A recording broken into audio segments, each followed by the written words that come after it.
Welcome to Strange Scriptures, hosted by Kevin Gallagher. In Strange Scriptures, we take a look at those scriptures that completely baffle the Western mind to no end. There's good reason for this.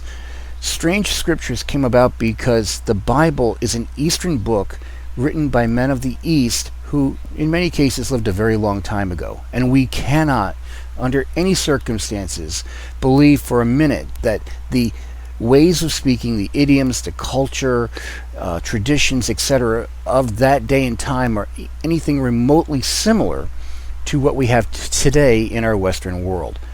A good example of this is when we use figures of speech, as I've covered before, like shoot the bull. That does not mean going out to shoot an actual animal. It just means that you're getting together to talk about things and get caught up. But imagine what people would think 2,000-3,000 years from now if they read something like that. Imagine what they would apply to that simple idiom. This is why Strange Scriptures was born. We want to explain some of those scriptures that have some of these Eastern customs and things linked to them to make you better understand God's Word.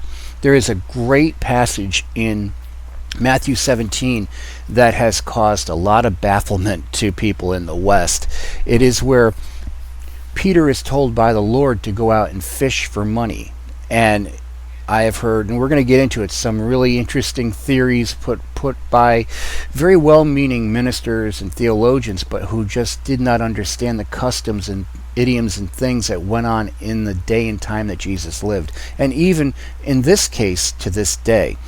If we read in God's Word, we go to the book of Matthew, we go to chapter 17, we start with verse 24, and we read to verse 27. It says, "And when they were come to Capernaum, they that received tribute money came to Jesus and said, Does not your master pay tribute? And he said, Yes. And he was come into the house. Jesus prevented him, saying, What thinkst thou, Simon?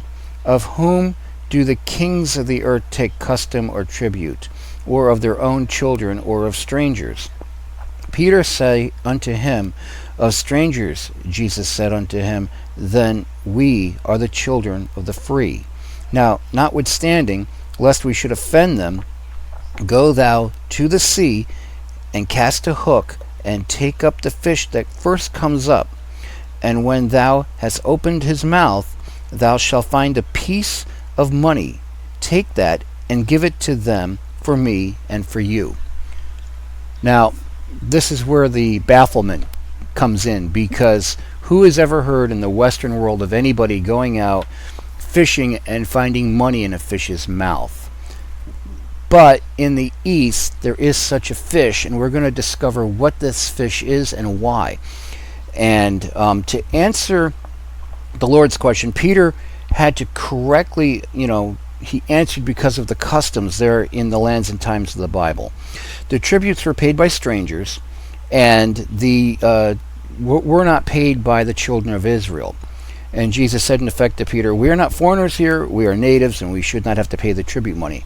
However, to keep from being offensive, or as I would like to say, we may say in the Western world, we pick our battles, that we should not have to pay that money.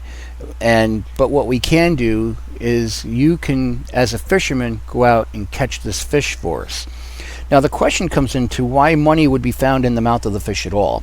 Now there's been many attempts to explain away the contending that Christ was saying, hey, Peter, go out and catch this fish. A lot of people were saying, and I've heard over the years, well, he just went out and he caught enough fish to go to the market, sell the fish, and they had the money. No, that's not it, because Jesus says that the money would be in the fish's mouth.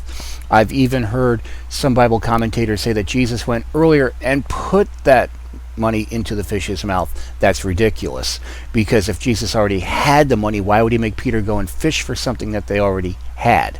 That's ridiculous on its face. There's another reason. Okay?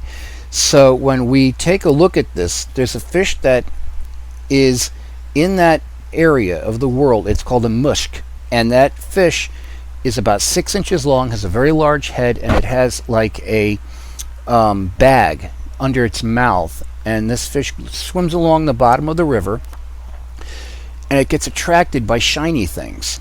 So it can be gold, rubies, diamonds, whatever that people have thrown into the water.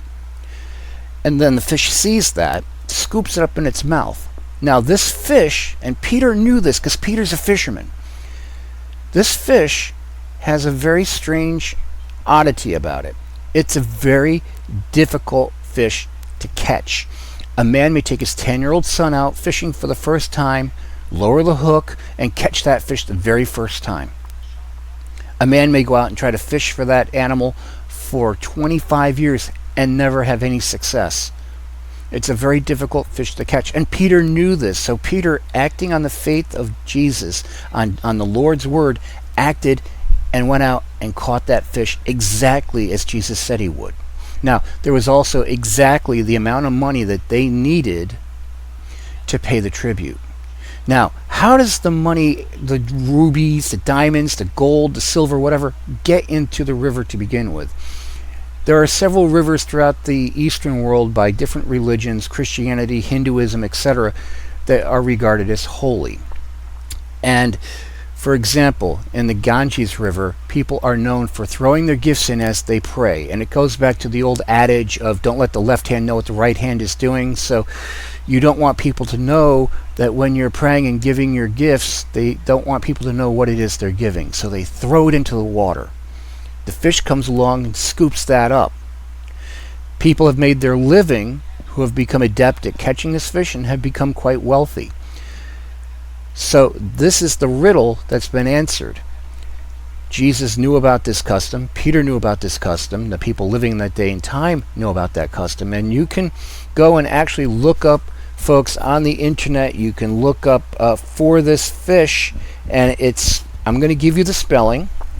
The fish is spelled M-U-S-H-T. You can go to Wikipedia, you can go whatever, and do a search for it on the web, and you will see pictures and some information about that actual fish. It existed then, and it exists today. So folks, I hope you've enjoyed this edition of Strange Scriptures. Hope we filled in some of the holes in your understanding and maybe even blessed you. I'm Kevin Gallagher for Strange Scriptures. Please tune in again next time.